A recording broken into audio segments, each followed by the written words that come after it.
एक युवा जसले विदेश जाने तयारी गरिरहेको छ, उसको अन्तिम दिन गाउँमा बिहानैदेखि घरमा चहलपहल थियो। आमाले रोटी पकाउँदै थिइन्, बुबा चुलो छेउमा बसेर आगो ताप्दै थिए, सानो बहिनी र भाइ झोलामा के राख्ने भनेर होड गरिरहेका थिए। तर त्यो युवाको मन भने कोरियाको फ्याक्ट्रीमा पुगिसकेको थियो। ऊ भोलिपल्टकै उडानको प्रतीक्षामा थियो, ठुलो सपना बोकेर। त्यही सन्नाटामा उसका काका भित्रिए।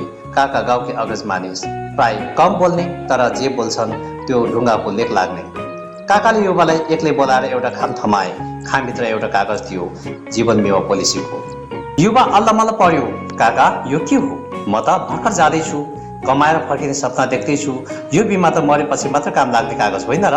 काका मुस्कुराए। उनले युवाको काँधमा हात राख्दै भने, ल एउटा कथा सुन।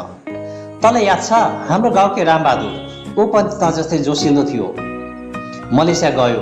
2 वर्षपछि एउटा दुःखद खबर आयो। सडक दुर्घटनामा उसको मृत्यु भयो। उसको शव पनि फर्केन, केही फर्केन। घरमा उसको श्रीमती र सानो छोरा मात्रै थिए। ऋणको भारी बोकेर उभिएकी बुहारीलाई देखेर सारा गाउँ रोयो। उनीसँग न त ऋण तिर्ने बाटो थियो, न त छोराले पढाउने।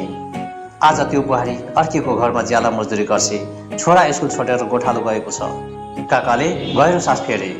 यो बिमा मरेपछिको लागि मात्र होइन नि बाबु, यो त घरका मानिसहरूको भविष्यको लागि हो। त विदेश जाँदैछस्, ठुलो सपना देख्दैछस्, तर समुद्र पारीको बाटो कहिले सिधा हुँदैन। कतै केही भइहाल्यो भने यही कागजातले तेरो आमा बुबाको मुखमा रोटी पुर्याउँछ, तेरो सानो भाइ बहिनीको पढाइ पुरा गर्छ, त्यसले लिएको ऋण तिर्छ। युवाको आँखा रसाए। उसले काकाको कुरा बुझ्यो। ऊ एक्लो छैन। उसको मृत्यु भयो भने उसको माया र जिम्मेवारी यही कागजमा बाँचिरहनेछ।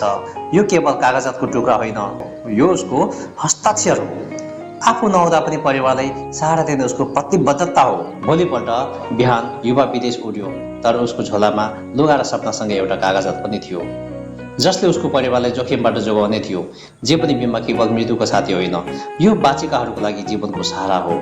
तपाईलाई यो कथा कस्तो लाग्यो? मन पर्यो भने लाइक गर्नुहोस्, साथीभाइ समक्ष पुर्याउन सेयर गर्नुहोस्। साथै यस्तै वास्तविक घटनामा आधारित कथा सुन्न चाहनुहुन्छ भने यो च्यानललाई सब्स्क्राइब गरी छेउमा रहेको बेल आइकनलाई थिच्नुहोस्।